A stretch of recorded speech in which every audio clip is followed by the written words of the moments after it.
یہ بھی سوچنے والی بات ہے۔ اس سارے معاملے میں معاشرے کا نفسیاتی پہلو بھی سامنے آتا ہے جو انتہائی افسوسناک ہے۔ ریپ کے واقعات پر اتنے واویلے کے باوجود ایک عجیب معاشرتی بے حسی ہے، اور موٹروے ریپ کیس اس کی بڑی مثال ہے۔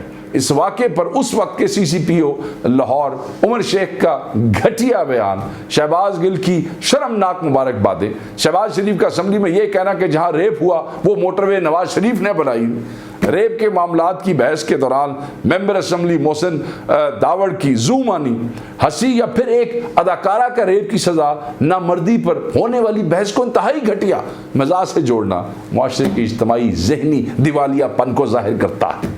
شرم کے علاوہ اور کچھ نہیں کہا جا سکتا۔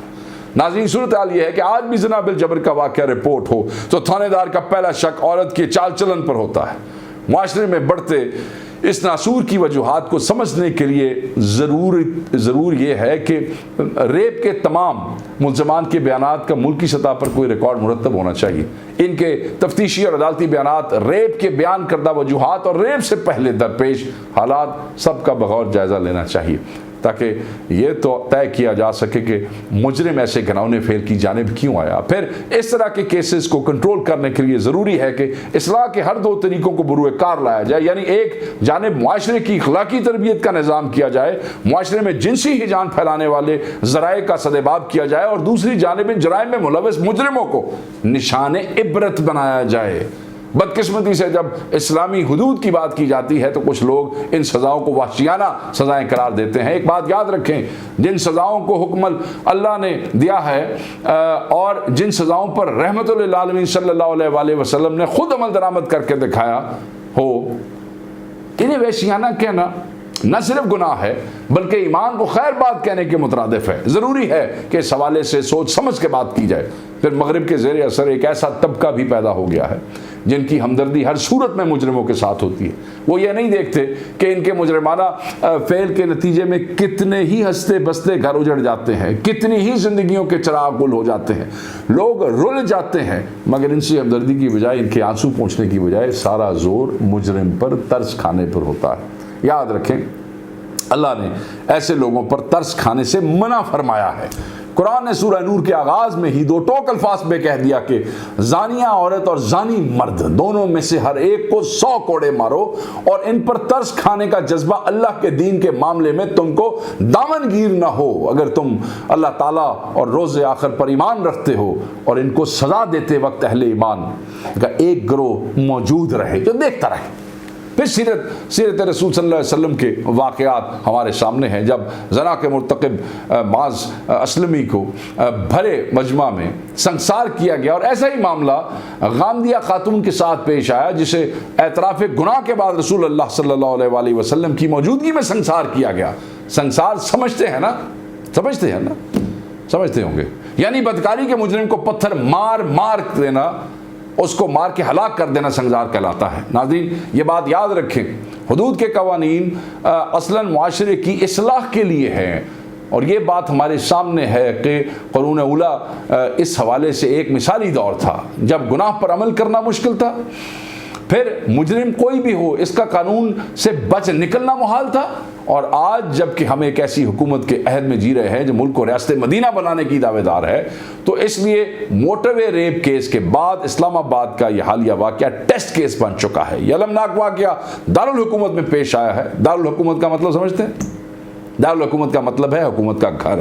یہ واقعہ حکومت کے گھر میں پیش آیا ہے، عمران خان کے گھر میں پیش آیا ہے، جہاں سے وہ ملک پر حکمرانی کر رہے ہیں۔ کبھی یہ گھر میاں نواز شریف کا گھر بھی تھا، کبھی اس گھر پر آصف زرداری کی حکومت بھی تھی، مگر افسوس کہ مریم نواز صاحبہ کی زبان سے اس کیس پر ایک لفظ نہیں نکلا۔ انسانی حقوق کے چیمپئن بلاول بھٹو کو توفیق نہیں ہوئی کہ اس کے خلاف آواز اٹھاتے۔ خیر، یہ بات حوصلہ افزا ہے کہ وزیر اعظم اس کیس میں خصوصی دلچسپی لے رہے ہیں۔ گزشتہ روز آئی جی اسلام آباد قاضی جمیل الرحمان نے اس حوالے سے وزیر اعظم سے ملاقات بھی کی ہے۔ آئی جی اسلام آباد نے وزیر اعظم کو بتایا کہ ملزمان کی گرفتاری کے بعد مضبوط فوجداری کارروائی اور سزا دلوانے کے لیے وہ خود اس کیس کی نگرانی کر رہے ہیں، اور مزید شواہد اکٹھے کرنے کے لیے تمام ٹیکنیکل چیزیں جو ہیں وہ بروئے کار لائی جا رہی ہیں۔ یہی وجہ ہے کہ پولیس اس کیس میں خود فریق بن گئی ہے۔ اسلام آباد پولیس کے اعلیٰ اہلکاروں نے متاثرہ جوڑے اور ان کے خاندان سے ملاقات کی ہے۔ اس موقع پر انہوں نے کہا کہ یہ ہمارا اپنا مقدمہ ہے، ہم اسے آخر تک لڑیں گے۔ اطلاع یہ ہے کہ ویڈیو وائرل ہونے کے بعد پولیس کی جانب سے متاثرہ جوڑے تک رسائی حاصل کرنے کی کوشش کی جا رہی تھی، کیونکہ مقدمے میں ان کے بیانات بھی خاصی اہمیت رکھتے ہیں۔ پولیس نے لڑکے کا بیان ریکارڈ کرتے ہوئے اسے تفتیش کا حصہ بنا دیا ہے، جبکہ متاثرہ لڑکی نے بیان ریکارڈ کروانے کے لیے مزید وقت مانگا ہے۔ دوسری طرف FIA کے سائبر کرائم ونگ کے اہلکار ان اکاؤنٹس کے بارے میں معلومات اکٹھی کر رہے ہیں جن سے یہ ویڈیو فیس بک اور سوشل میڈیا پر اپلوڈ کی گئی ہے۔ اس کے علاوہ ملزمان کے ذریعے استعمال موبائل فونز کو فورینزک کے لیے لیب میں بھیجا گیا۔ اتنا ہی نہیں، پولیس نے احتیاطی تدبیر کے طور پر اس واقعے میں ملوث ملزمان کے نام امیگریشن حکام کو بھی دیے ہیں تاکہ وہ ملک سے فرار ہونے کی کوشش نہ کر سکے۔ میری خواہش ہے کہ عثمان مرزا اور اس جیسے درندوں کو سرعام پھانسی پر لٹکایا جائے۔